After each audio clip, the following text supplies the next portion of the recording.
Join the Pledge of Allegiance.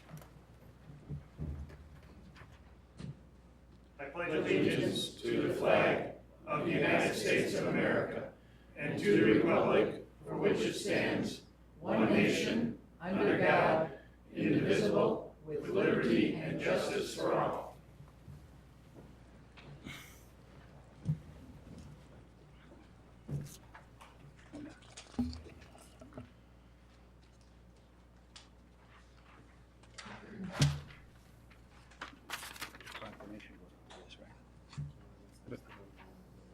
You got it there?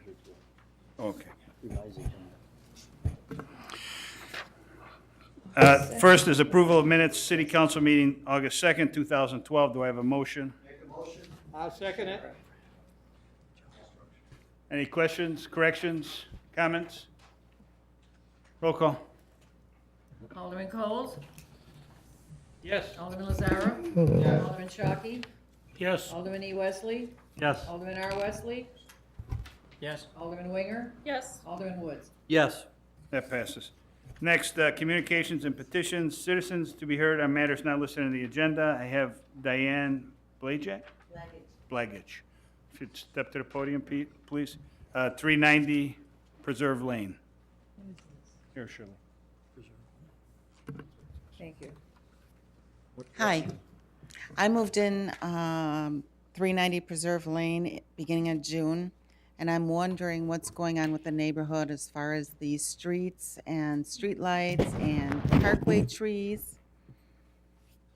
Mr. Bont, answer that. I certainly can. Yeah, this is a matter that is currently pending in litigation. The developer was required to make certain improvements to the project, including the streets and so forth. And so we are in the process of pursuing that through a letter of credit. A letter of credit is designed, and they're required to post that letter of credit for purposes of completing those public improvements in the event the developer does not. The bank has taken that over. The bank has been raising some issues with respect to the letter of credit. We've got it pending before the judge. We're actually pursuing a sanction against the bank for what we believe is their what's called vexatious delay, or a delay that is unwarranted, and that should be taken care of. So we anticipate having that resolved relatively quickly, but we have been engaged in litigation now for several months in connection with trying to get that done. I know when we were building the house and going through the meetings with the variance and getting occupancy, we were told at one of the meetings that come spring, the sidewalks and streets would be in because the letter of credit was already pulled. Mr. Bont. And that was the agreement that they had that was going to happen, and in fact, that did not happen, which is why we were required to pursue litigation. And that was the council direction. There were representations that those items were going to be taken care of, and then they weren't. So when they didn't honor that obligation and didn't live up to what they were required to do under the development agreement, the bank stands in the place of the developer, and so now the city had to exercise its rights under the development agreement and under the letter of credit, and we made a demand for payment under the letter of credit. They've advanced defenses which we don't believe have any merit to them, and we've asked the judge to sanction them for raising those meritless defenses for the sole purpose, in our opinion, of delaying the payment on the letter of credit, which they're required to do. So we are pursuing that diligently on behalf of the city and those residents in that, resident in that neighborhood. Another thing, I was told I had to put in a sidewalk in front of my home, and I thought that was supposed to be up to the developer or in his funds. Mr. Bont. Yeah, I don't know who told you you had to put in a sidewalk. I don't know. It was part of the city. Yeah. But John, maybe You want to make a talk. comment, John? Someone say something. it is a sidewalk to nowhere. It is, and when the permit was issued, I would have to go back and check to see what we talked about. But typically, on a subdivision like that, the developers, when they sell a lot to an individual, it's usually when they build a house is when the sidewalk is put in. And it's been our experience that the individual builders put the sidewalks in, rather than the developer putting them in prior to anybody building in there. And the reason for that is if the developer puts in all of the sidewalks and then you have to have your home built, you're gonna bring in front-end loaders and tractors and trucks and everything, and it's just gonna break up the sidewalk. So it's the responsibility for your builder to complete that portion of it, the sidewalk. Okay. As Mr. Forrest said, he'd have to, check the permit, but that's generally what would occur. I also have a request. Before we got occupancy, I needed to put in sod. Well, we were in the middle of the drought, and in order to get occupancy, I had to put in sod, and the water bill was astronomical to keep the sod alive. I think maybe a suggestion to the city to change that rule, because most people can't afford those kind of water bills.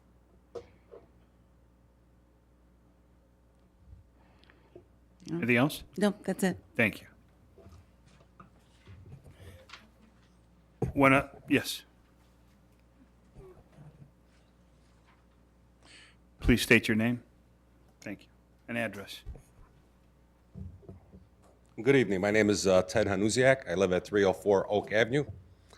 I'm glad I'm not the only one with a high water bill. I called Alderman Eugene Wesley a couple weeks ago to get his feedback on some of this. My bill and sewer bill has been $200 for the last 2 months. I average probably about $80 during the winter for sewer and water. I think I'd like to find out how you come up with the sewer and water bill. How does that reflect? Water, I know you pay for the water, it's metered, but how you come up with that sewer bill? Mr. Wilson.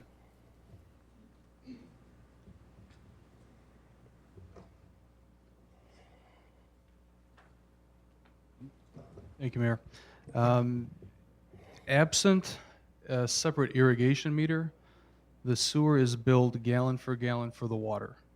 We have had a lot of complaints this summer. I believe I actually spoke to you a week and a half, 2 weeks ago with the finance window. And unfortunately, we don't have an averaging program in the summer. And so since it is billed gallon for gallon, if a gallon goes through for water, a gallon gets billed for sewer. If they have a separate irrigation meter, then there's no sewer on it because it's presupposed that it's irrigating and just going into the soil. But absent that separate meter, we have no way of knowing if it's a leaky toilet, if they're really irrigating their lawn or something to that effect. So it is billed one-to-one.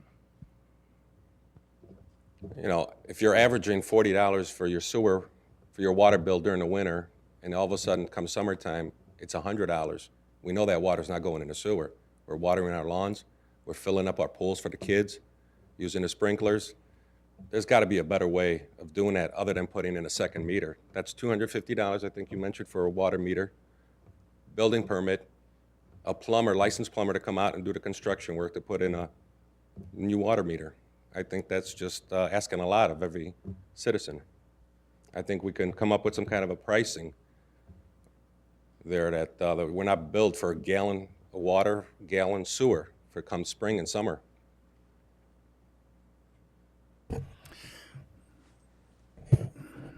Thank you for coming forward. I've been complaining about the water for a while. The manager says we can talk about possibly coming up with the formula at a next committee meeting. Would that be future, Public Works or Finance? Finance. Alderman Eugene Wesley? Meanwhile, could you just call some of the towns around us and find out if they have a program out there? I believe some of the towns out there does have a program for this summer. I don't know what towns, but could you just call around and use our list that we deal with on stuff and find out if there's another town that does a summer rate and or whatever? Of course. Thank you. Thank you. Anybody else? Okay, I have no written communiques. Mayor's report, we have first item, Fenton High School band donation. Any comments on that? Alderman Roy Wesley? Did we give some money to Fenton? This is for a donation, right? Yes, and I believe we gave 500 to one of the other groups at the school, yes. The what? the debate team went on a trip or something somewhere. Brad, is that? you- Brad, do you remember that? No, or Am I correct? were you saying something to the city manager? We're just debating if it was the debate team or the academic quiz bowl team or something like that. But it was one of the other teams at groups at Fenton, though. Okay, And it was $500 we gave to them. That is, I know that for sure. okay, thank you. I guess this question is to the manager. There's money in the budget to give to these organizations? If we're giving 500 to Fenton for that group that we just gave to, we're gonna give 500 here. Do we have enough money in to give it to Addison Trail and Lake Park too? We budget a certain, or we allocate a certain amount in the budget every year for these type of donations. Obviously, we've had a couple so far. I think if everybody came to us, well, I don't know if we'd have enough for all the donations, but at this point, we still have money available for donations. So, I think we need to put a limit on to give to these schools. I don't mind giving to the schools and helping them out with projects and stuff, but we got 3 schools in this area, so if we give to one, we got to give to all. So, and they're not even asking for the dollar amount of what they're asking. yeah, I did double check with them and asked if there was a shortfall or a certain dollar allocation they were looking for. They did not indicate a specific number and indicated whatever the city was gracious enough to contribute, that they would be okay with that.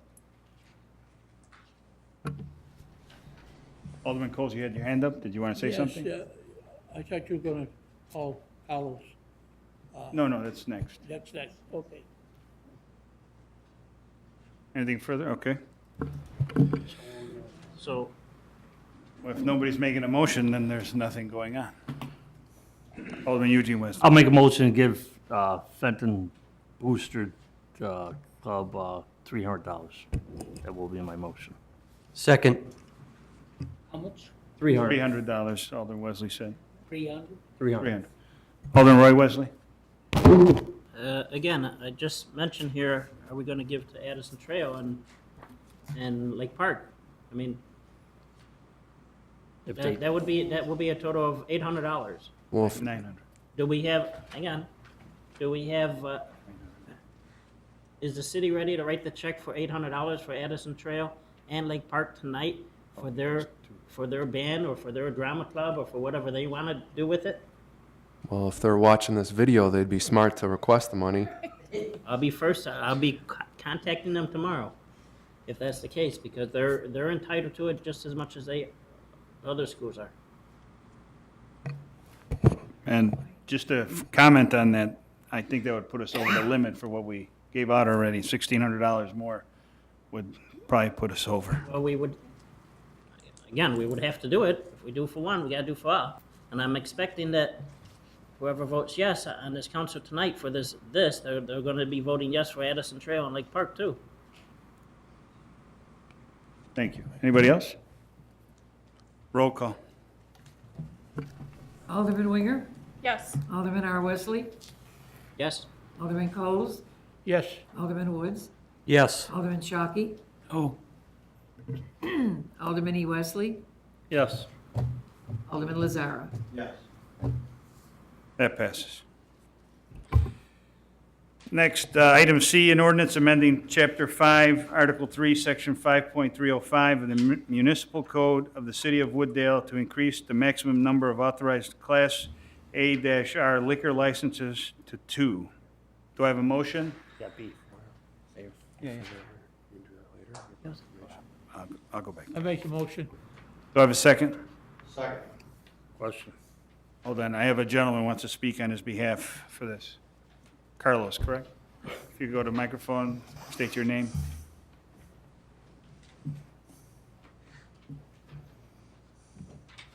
Hi, it's good. Hello, my name's Carlos Felfley, and I propose taking over the Old Serenity Lounge location. And what I plan on doing with that space is turning it to a tiki concept with, pina coladas, that type of drinks, with some light appetizers and some nice salads. So we're going to have some food in there also. And one of the reasons I chose that concept is because of what the group that it's attracting. We're looking at a more mature audience. We're looking at, with the research that I did in similar concepts, it was groups of women, a lot of date night people, things like that. So we're looking at a more mature audience for the business, and hope that the council would enjoy to have something like that in their town. I guess that would be what I have to say, unless anybody has a question. Any questions for them? Alderman Eugene Wesley? I have two quick questions. Go ahead. Is that a full liquor license, carry out and everything? No. No. Okay. I don't want liquor leaving the premise. I don't want to have the ability to sell. I don't want to get in that business. That's not the business I've been in before, nor would I want it. Have you purchased the building already or signed Oh, a no, lease with them? we're working on the lease. Right now, it is signed, but contingent on the approval. And is that also, Go ahead, continue. is there also going to be dining in it? Yes, we're gonna have, there's an electric kitchen in there now. So there's limitations unless we were to install gas lines and a full hood. There's limitations as to what we can do, but we do plan on having a myriad of appetizers and salads topped with chicken or salmon and other items like that. So there will be food available the whole time we're open. Okay. Thank you. Alderman Roy Wesley? Mr. Mayor, if we approve this license, they could put in a video poker too, right? Mr. Video Bond? gambling? Gaming. Gaming? Yeah, under the state statute, any establishment that has a liquor license is entitled to, provided they satisfy all the criteria of the state licensing, and they're in compliance with our liquor code, they would be entitled to a video gaming machine.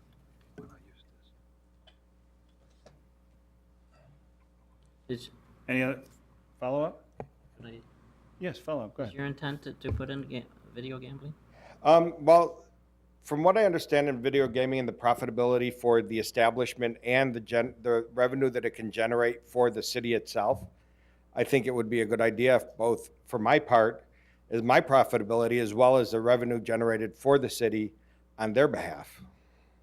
So I would plan on doing it, or hope to do it, based on the revenue for everybody involved, both the city and myself. Okay, thank you. Anything further? Roll call. Alderman Winger? Yes. Alderman R. Wesley? Abstain. Alderman Coles? Yes. Alderman Woods? Yes. Alderman Shockey? Yes. Alderman E. Wesley? Yes. Alderman Lazara? Yes. That passes. I'm going to go back to item B. I'm sorry, I was looking at my iPad and did not have the revised agenda. So item B is texting and driving proclamation. Whereas the city of Wooddale holds the health and safety of its young adults as a chief concern, and text messaging is the main mode of communication for most American teenagers, with half of all teens sending between 21 and 70 texts a day. And 90% of American teenagers expect a reply to a text within 5 minutes. And whereas texting takes one eyes off the road for an average of 5 seconds, and whereas in an AT&T survey, 43% of American teenage drivers admitted to texting while driving, even though 90% know it is dangerous. And whereas a recent study showed those who send text messages while driving are 23 times more likely to crash. And whereas a driver that sends a text message while driving not only jeopardizes his or her safety, but also the safety of passengers, pedestrians, and other drivers. Now, therefore, I, Mayor Police, do hereby proclaim September 19th, 2012 as No Text on Board Pledge Day, and encourage all drivers to take the pledge to never text and drive again. Need a motion? Okay. All right. No, we don't need it. All right. Thank you. Could I just ask the police chief something on that? Sure, Alderman Wesley wants. Could I just ask Question for the our chief. police chief on that? Is there a state law that you can't text and drive, or is it by ordinance? No, it's by state law. Okay, I wasn't sure. I don't do it, so I just. Thank you. All right. Item D, an ordinance restating and amending Chapter 5, Article 3, Section 5.305 of the Municipal Code of the City of Wooddale to adjust the number of licenses authorized to be issued for various classes. Do I have a motion? I'll motion. Second? Second. Mr. Bond would like to make a comment. Alderman Lazaro, second. Yeah, what this is, when you, like you just increase the number, periodically you go and add in, and when there's a license that's been surrendered, you subtract that. So periodically, we just adjust the code to make sure that the number of licenses issued matches the actual number of licenses out there, so that you've authorized. So this is really a clerical, cleanup to make sure that the code matches our practice. Thank you. Any other questions? Roll call. Alderman Winger? Yes. Alderman R. Wesley? Yes. Alderman Coles? Yes. Alderman Woods? Yes. Alderman Shockey? Yes. Alderman E. Wesley? Yes. Alderman Lazara? Yes. That passes. Next, committee appointments. Stormwater Management, I'd like to thank Alderman Shockey for being the liaison for the past couple of years. And Alderman Shockey is just stepping down from that position. Alderman Joe Coles will be the new council liaison. Building Code Board of Appeals, appointment of Jeff Stanek for a term commencing September 6, 2012, and expiring April 30th, 2017. Treasurer's appointment of Marcia Cameras to fill the unexpired term of treasurer until May 2013, and actually Marcia is in the room. And can we have a motion on the treasurer? I'll make that motion. Second? All in favor? Aye. Opposed? Aye. Congratulations, Marcia. Does- Board of Appeals. Mr. Mayor, Hold on one second. Jeff Stanek's Board of Appeals, Pete Vertigo passed away, took his spot. Mr. Wesley, does she have to be sworn in? does she have to be sworn in, Pat? Probably. Okay, I mean, at the next meeting? when does that get done?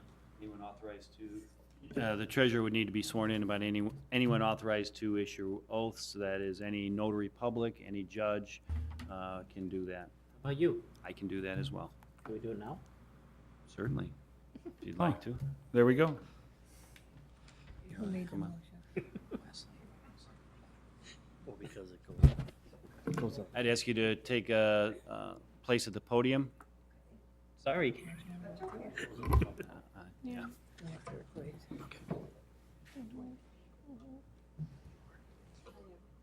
I can make you money. Nice to meet you. I'd ask you to raise your right hand. Do you solemnly swear or affirm you will faithfully and honorably discharge the duties of the office of treasurer for the city of Wooddale to the best of your abilities, to enforce the Constitution of the state of Illinois, the United States Constitution, the rules, regulations, and ordinances of the city of Wooddale, and discharge all duties and responsibilities of the office of treasurer to the best of your ability? I do. Congratulations. Thank you. Thank you. Thank you very much. Thank you.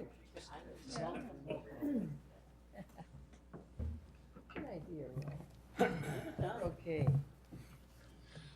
That concludes my report, City Manager. Thank you, Mr. Mayor. I have two items. The manager's office received a call from a resident, a Miss Pat Stoll, and the same resident also contacted Alderman Joe Coles, and she asked that We commend Public Works for their good job on a water main break on Cedar and Murray within the past week. So she wanted to make sure that we made mention of that. The other item I had was just thanks to all the residents, volunteers, city staff, and elected officials that made the Prairie Fest 2012 a complete success. We did break all our records for attendance, sponsorship, and revenues. A full report is forthcoming. The final tweaks are being made right now. You should have something in your packet within a week or so. Just a thanks to all that were involved. It was a nice event. That concludes my report. Thank you. Next, consent agenda. We have 9 items on the agenda. If no objections, I'd like to entertain a motion to accept the 9 items. I'll make that motion. Do I have a second? Frank and Joe. Roll call. Alderman Winger? Yes. Alderman R. Wesley? Yes. Alderman Coles? Yes. Alderman Woods? Yes. Alderman Shockey? Yes.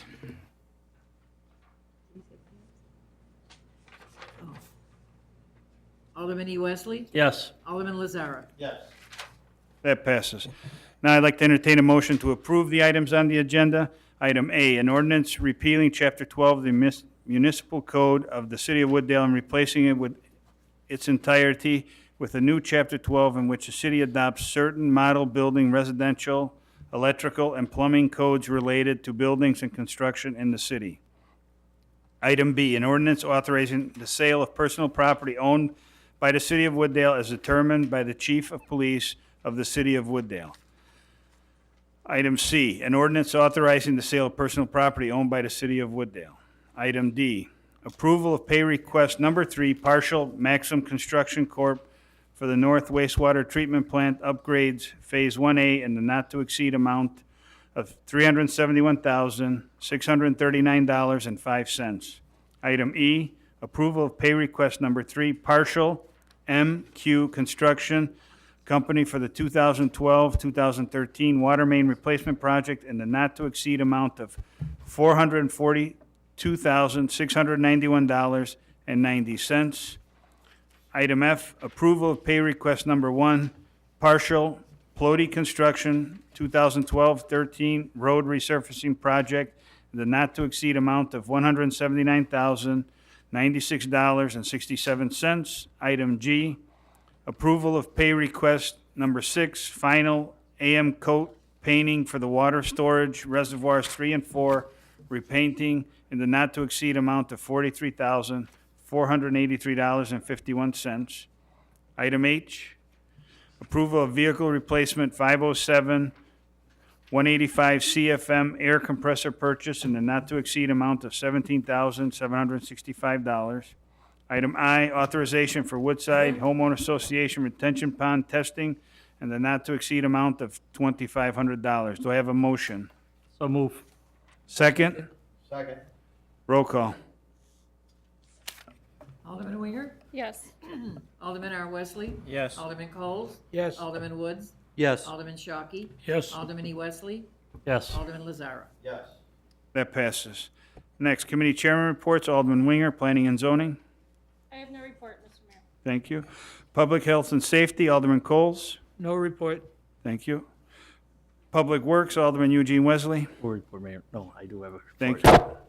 I have 3 items. Number 1 is approve change order number 2 to Maxim in not to exceed amount of $530,390 for North Wastewater Treatment Plant Administration Building. That is my motion. Do I have a second? Second. Questions? Roll call. Alderman Winger? Yes. Alderman R. Wesley? Yes. Alderman Coles? Yes. Alderman Woods? Yes. Alderman Shockey? No. Alderman E. Wesley? Yes. Alderman Lazara? Yes. That passes. Item number 2, approval contract amendment to 2 for HR Green and an amount not to exceed amount of $250,000 for wastewater treatment plant upgrade, U filter, the sanitizer building engineer design. That is my motion. Do I have a second? Second. Questions? Alderman Roy Wesley. questions for engineers and for finance? Go ahead, ask the question. Mr. Coggan will come up to the microphone, I guess. And Brad, you might as well come up. This engineering is for these filters that we're gonna be installing possibly. And where is this money coming from? Brad, I think that's for you. Because this is the next phase, correct? 1B, right? 1B, correct, yeah. Currently, as we're sitting here right now, this money would come from the cash we have on hand within the water fund. However, I would perhaps defer to Mr. Coggan. I believe some of the design costs are recoverable under the SRF funding. Is that correct? So we would design it now, pay for it out of cash, and then roll it into the loan and get reimbursed through the low interest loan program sometime next year. Okay. That low interest loan funding is at how much? The percentage? I believe last I heard was 2.25. Mr. Coggan? This year it is at 2.29. They're expecting it to be lower next year. Alderman, follow up? Go ahead. Yeah, there's, Go ahead, no problem. Brad, you said 2.5 and Ed, you said 2.9. 2.25 or okay. 2.29. So is this changing every day? Or are we locked in at a percentage rate, at a low interest rate here? Mr. Coggan? The interest rate the SRF loan program charges, it changes each year, and it is set at the beginning of the year. This year it was set at 2.29%. Next year it will be slightly different, and they're anticipating it to be a little lower than the 2.29% that this year was set at. Who is they? It's Roger Valbrecht is our project manager with the IEPA SRF loan program. And under the current program that they have, they are basing the interest rate now as a margin on an index, with the index being the general or average bonding rate. And so they're going to be at less than that. And so that is why it's a variable number in the future. It's going to be based as a margin over an index as opposed to an arbitrary number. So we could be at 2.42 or 2.25 again, or whatever you say, possibly lower. Who is this? You're saying this gentleman? What's his name again? Roger Valbrecht. Okay, where does he fall in place with coming up with this?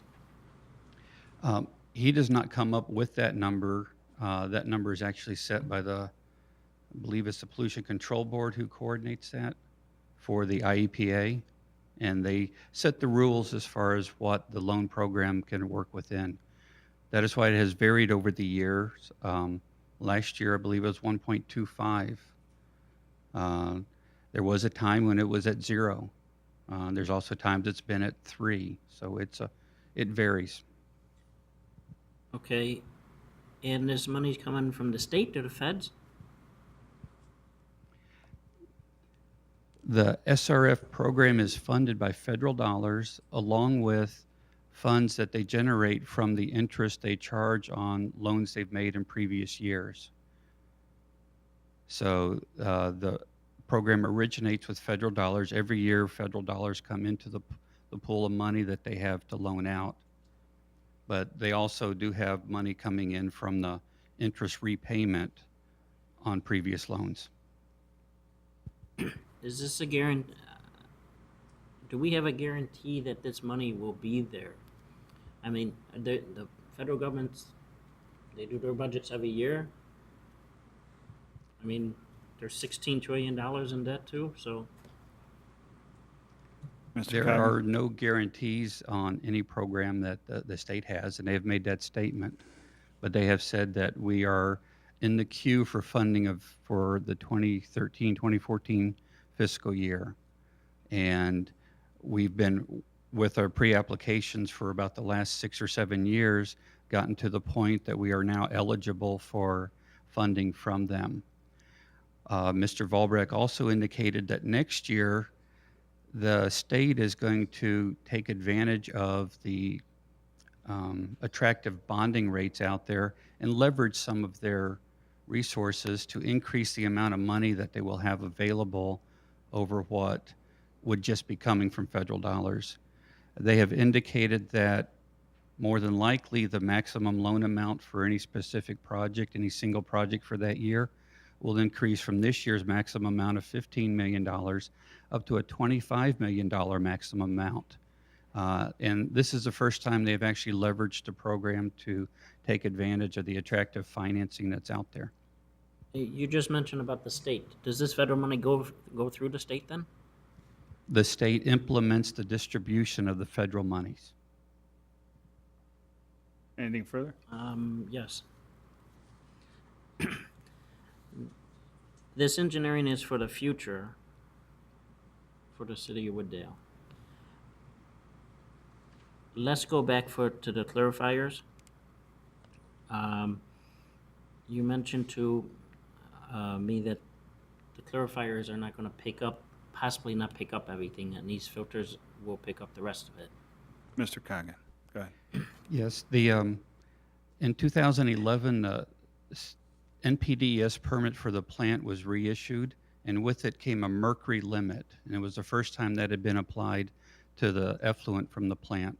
Who put this mercury limit in the state? The state, when they evaluated 5 years worth of analytical results, we had elevated levels of mercury going out in the effluent. One in particular, most of it was averaging around 120 nanogram per liter. One in particular was up at 1,200 nanogram per liter. And that was the red flag that caused the state to implement a mercury limit. The mercury limit was set at 6 nanograms per liter. We did analysis on the influent effluent coming from the plant and identified it as particulate mercury. So it was individual little particles of mercury was getting carried over and out the outfall. More than likely the source for that is what's been accumulating in the pipes over the years, but a lot of it is actually from dental fillings that are being replaced. Old amalgam fillings have mercury in it. So those are some of the sources. And a nanogram per liter is a very, very small amount of mercury. And any little tiny particle that carries over and gets in the sample jar causes it to exceed your limit. That's why that one result was so much higher than the rest. A little larger particle was included in the sample that was analyzed. So the clarifiers, they work by gravity separation of these particles and just slows the water down enough to where the flock settles down to the bottom and these mercury particles are bound up in it. But there is some carryover of that flock into the effluent. And our total suspended solids concentrations, we don't exceed those, but some still carries over, and if that mercury is in there, that exceeds our limit. The filters are a follow-up to the clarifiers in that they will remove the rest of the particles that get past the clarifiers. And that's why in the one memo, it kind of described it as belts and suspenders. You know, the belts will hold your pants up, but the suspenders really. Or another good way of looking at it is in your cars, seat belts have been there for years and they save a lot of lives. But then they put on airbags, which save even more lives. You know, so it's a backup to the seat belts. Well, that's what the filters are a backup to the clarifier, so you don't exceed that mercury limit. Okay. My next questions are to Brad. Get 'em all Here, out. let Alderman Shockey go next since Okay. you've had the floor a while. Go ahead, Alderman Shockey. I remember us talking about one company in town was releasing most of the, I thought it was mercury. And we were talking about, is it worthwhile us spending $250,000 for the filters, or should we go back and make sure that company doesn't release all that mercury into the water? That That one company releases the dissolved mercury portion of what's in our results, and it's a medical analytical lab that the urinalysis stream uses thimerosal as a preservative for the samples. Thimerosal has a small amount of dissolved mercury in it, and that's typically coming in at about 2 to 3 nanogram per liter in the influent and effluent. The plant does not have the ability to remove dissolved mercury, and any of the processes that we're adding to it does not have the ability to remove dissolved mercury. So there is pre-treatment is currently occurring at that facility to try to catch most of it there, but some still gets in the system but is below the discharge limit, so it doesn't cause the problems that the particulate mercury causes with having the high concentrations. So the treatment processes that we're designing to be installed will remove the particulate portion, but the dissolved portion still passes through. And there's no way of getting that company to do what we have to do for the whole city? Well, they are currently pre-treating for that mercury, and they remove the majority of it at the plant, but some still gets through. And there may be other sources for dissolved mercury, but again, that number is very, very low, and the state's not real concerned about that portion of it. They're really concerned about the higher concentration particulate mercury. Thank you. Somebody else before I call Alderman Roy Wesley again? Go ahead, Roy. Let's talk about the limits of mercury. I understand that that has changed. There's a new limit? I might be naming the wrong thing, but Mercury was not included on the NPDES discharge permit in the past. The most recent renewal that came in beginning of 2011 was the first time we had mercury on the limit. There are very few other communities in the state have mercury discharge limits, but they are looking at toxicity results, and the ones that have elevated discharges of mercury, they are putting limits on those. So the number really hasn't changed. It's been set at a low level, but it is being consistently set at that number. when was that number changed? That number went from no discharge limit at all to 6 nanogram per liter in March of last year. Do we have a copy of that? Ed? That is on the NPDES permit that was issued to the city, and those are on file here at the city and at the plant. And we can forward you a copy of it, yes. Okay. Now my questions to Brad. We're not talking, we're talking $250,000 to do the engineering on this. How much would that change our water bill here? This 250,000, Nothing. really, I didn't have any designs of adjusting the water bill at all to account for this $250,000. Well, then let's go a little further. Let's go, because the price tag, after we do the design of this, possibly in the next phase, it's gonna be $500,000. What is that gonna be to the water bill? Go ahead, Brad. Did you, Are you talking about the construction? the rate, the water rate? No, no, You mean- if the next phase would be the construction, right? Right. That would be $5 million or $6 million. 5 million, 5 million, 5 million, not, okay, 'cause you said $500,000, I just want to make sure. We're talking the construction of That's the. 5 million, I'm sorry, yes. Oh, okay, okay. Not 500,000. 5 million. Okay, sure. And I'm going to put a couple caveats in front of my answer, and then you'll understand why. Presupposing it's added on to the low-interest loan program, and assuming a constant rate of usage of water, which, as I said earlier, is billed out at the same rate as the sewer, we could probably get it down to about 85 cents per 1,000 gallons, total additional to the sewer bill to cover that cost. Now, if we weren't to get the low interest loan, it would have to go out for bonds ourselves, and water consumption were to continue to go lower, then obviously that number would be higher. But working under that set of assumptions, that it's about 85 cents for the residents. The commercial and food service rates are higher, but that would be the residential impact. So that's water and sewer. Correct, 85 cents per 1,000 gallons. So on average, house average is what? The average usage in town is between 6,000 and 7,000 gallons per month. Okay. If you're trying to figure it out, it'd be an extra $8 for the gentleman who was just spoke a little while ago, myself, and anybody else who has kids. Or you take too many A showers. month. Okay.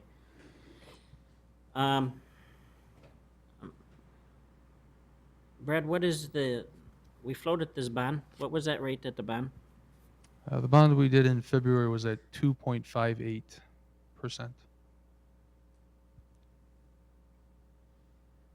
So the difference between, for the low interest loan and the bond, the dollar amount is what? Checking the total cost, the difference in the interest Mm-hmm. based upon that. Yes. I I know we got different numbers here because you used 2.5, correct? used 2.25. 5. And then the calculations I did assume, because since we've already borrowed money, the likelihood of getting money that cheap again is lower. So I actually used 2.75 for a new bond issue. And that difference was just under $300,000 in total interest cost over a 20-year term. Anything further? Um, Hold on a second. I think Alderman Woods wants to be recognized. Go ahead, finish then. He'll defer to you. I'll defer. Might come back. Alderman Woods. Just to add a few things for the question for the engineer. This was supposed to be part of Phase 2 of the treatment plant. Right now, we're doing Phase 1A, 1B, and this was going to be Phase 2, correct?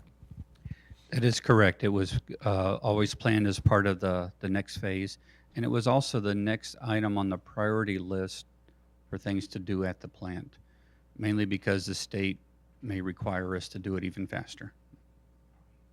Okay. The Go ahead. other thing, this is a key component that we need when we look for future expansion with Elgin O'Hare. So giving the time frame that we're talking about with planning and construction, this is not going to unfold till 2014. And right now they're pushing Elgin O'Hare and saying that'll start or be finished by 2017. So those two numbers are converging. So I just want people here to understand on the council why we're looking at this now to do the engineering. We're not sure that we'll actually build that segment in Section 1B, or if that goes in,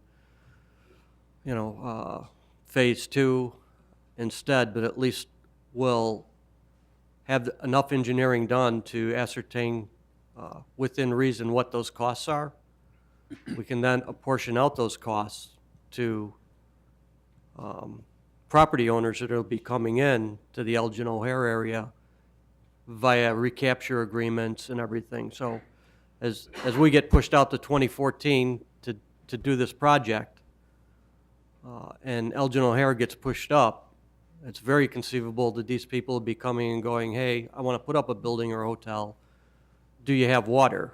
If we don't have anything in the works, and we start it from day one when they asked us, say 2013 or 2014, it would take us 5 years, as it's taken us 6 years to get to where we're at today. So I think the reason we're just asking to do this engineering is to be ahead of the curveball. Right now, it's not going to add any cost to the water bill, which is a big concern for everybody. I pay a water bill just like everybody else does. So that's just a little background on kind of where we're at with that.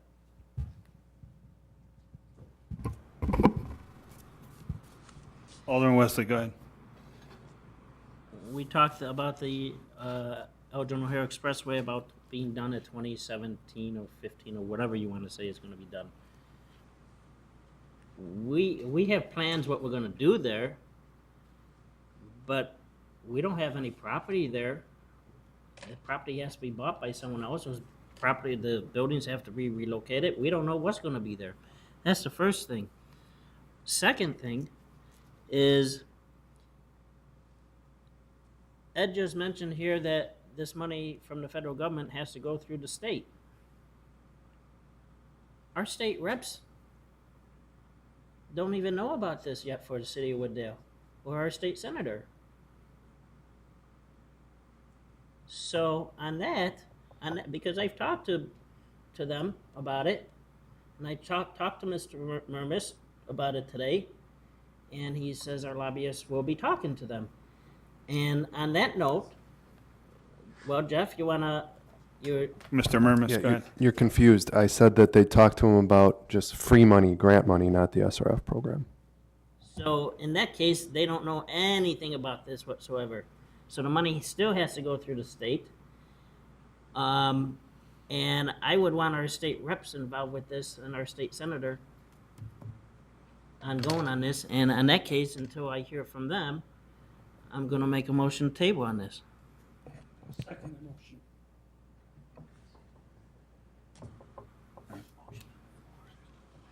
Okay. All right, roll call. You can vote against the table.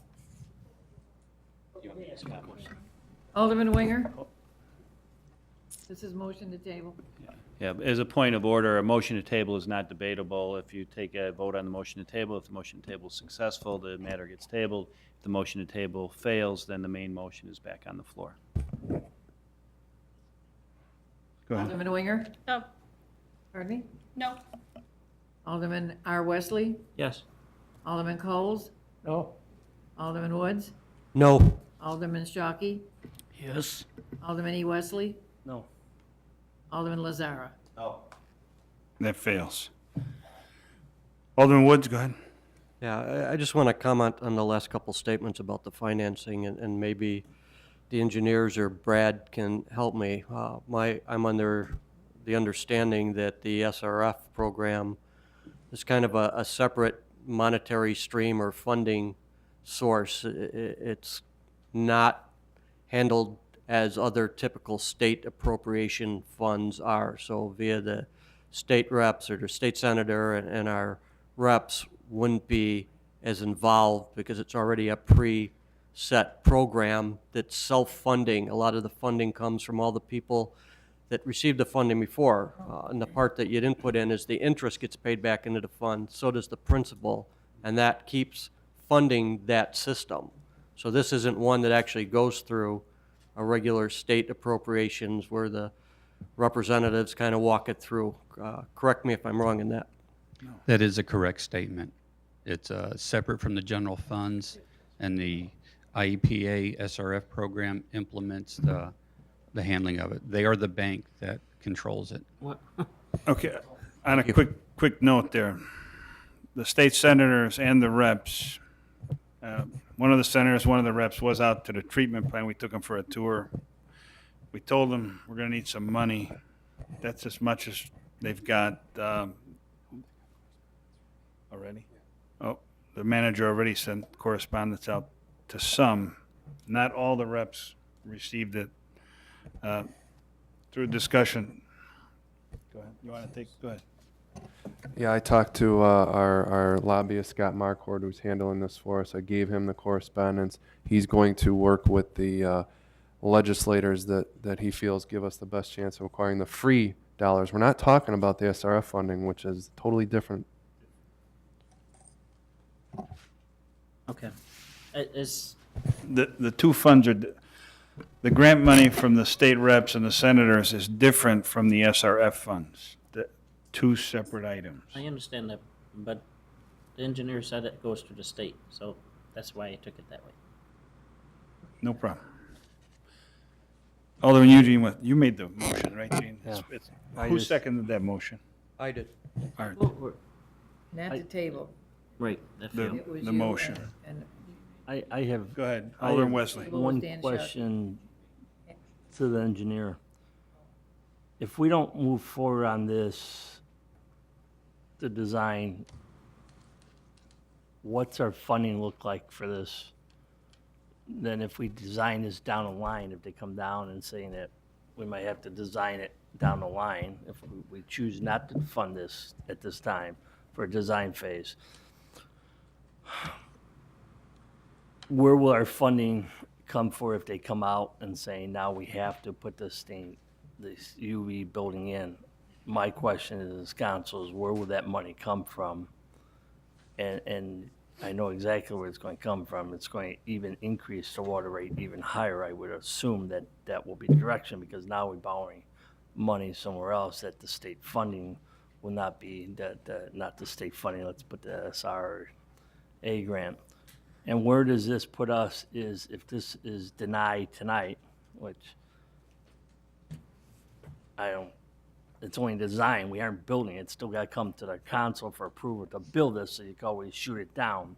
And we have done designs on numerous projects in this community and spent this kind of money, and we didn't move forward with designing or building it. My question is, where do we jeopardize the paperwork that is already down there in Springfield now for the second phase? Because if this is going to hold up the second phase and we're going to lose the funding, we may have to come back to this council and say, we on our own now, guys? Find the rest of the money that started this shovel building this treatment plant, because we aren't going to get any money unless you go to another bank and float a huge bond again. One way or another, we committed to this project for this treatment plant from day one. We talked about this treatment plant. We looked at this treatment plant. Believe me, am I in favor of spending what we got to spend on this treatment plant?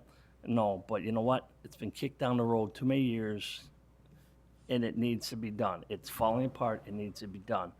My question to our engineer or our other engineer is, where do we, if we deny this today, where is our paperwork now with that low interest loan with the state, or not the state, the separate funding? Is that going to be jeopardized for our second phase? My concern is jeopardizing money for our second phase to pay for the rest of the 1B, treatment for plant. 1B. I'm just asking that. Go ahead, Yeah. Mr. Coggin. This gets back to why Phase 1 got split up into 1A and 1B. In the beginning, when we received our new NPDES permit and we had a mercury limit on there, we went down and met with the state 2 weeks later and discussed, we've got plans for this project. The first phase is this clarifier. Well, actually, everything that we're going to be doing there, Phase 1, they said that we have to comply with mercury, and complying with that isn't dependent upon receiving SRF funding for doing the work. We have to comply with that. So we looked at the project, the clarifier, and the work we're doing now will more than likely allow us to achieve those goals and meet that discharge limit. So we committed to the state to use the city's funds to build that, and then get SRF funding for the remainder of that project of Phase 1. So Phase 1A, we're in there building it now with money that you bonded for, not using SRF funds. But we've been in the queue now for 6 years trying to get approved for SRF funding. And we're on board for getting it for next year, just like we had planned for several years now. That's when they indicated it would be available. We've had our package, our loan approval package in there since the beginning of the year. We have to respond to them with a facility plan update and financial information by the end of October to complete this loan application process. This design has to be done so we can get that in the facility plan and get our construction permit before the loan is issued. So we have to do this now, or if we wait just one more month, we won't have the time to complete the design to get it in this packet, and it would not be eligible for the SRF funding. We would have to look at doing it on another round. Mr. Coggin, to try and wrap this up, basically, we're engineering for the future. As far as building, we're going to build for now. The only reason we're going to engineer the filters, but this will go out as an option when we bid this project. It's not going to be something that's set in stone that we have to do. The only reason we're doing this is because the clarifier may not work. We signed the compliance. Believe me, I'm not a big fan of spending this $250 because we have 4 streets in Ward 2 that need to be done. We've got Irving Park water main that needs to be done far quicker than we need to put in filters. But if I understood that right, am I correct? And that's what the plan is, correct? That is correct. This will be a bid alternate, and we'll have the number for this part of the project. The decision made to build it will be after the bid opening. And the way bids have been coming in, now is a really good time to do this. You'll get it at the lowest price, much lower than if you do it as a separate project by itself, a smaller one, and future conditions. You know, now is still, the bids are coming in, it's the best time to be making these infrastructure improvements. The contractors are hungry. Alderman Woods, did you have a follow-up Just before we kinda- take the roll here, call the question? Another comment. I mean, this really comes down to, this is an opportunity that presented itself, that's working out in our favor. So by spending this, we increase our options and ability to make decisions and maybe get the least expensive money available out there. If we did, and it took us 6 years to get here. So if we don't do it and decide a year from today that we have to do it, A, it's going to take us 5 or 6 years if we can get back in line and get any money at all. Otherwise, we have to go to the bank. And B, if we wait purely until the EPA says you have to make a change, or we find out that the filters don't work, the price of that job on that day is going to double. As soon as everybody tells us we have to do it, well, then everybody has to do it. And as soon as that day comes, the price of treatment plants will have gone up drastically.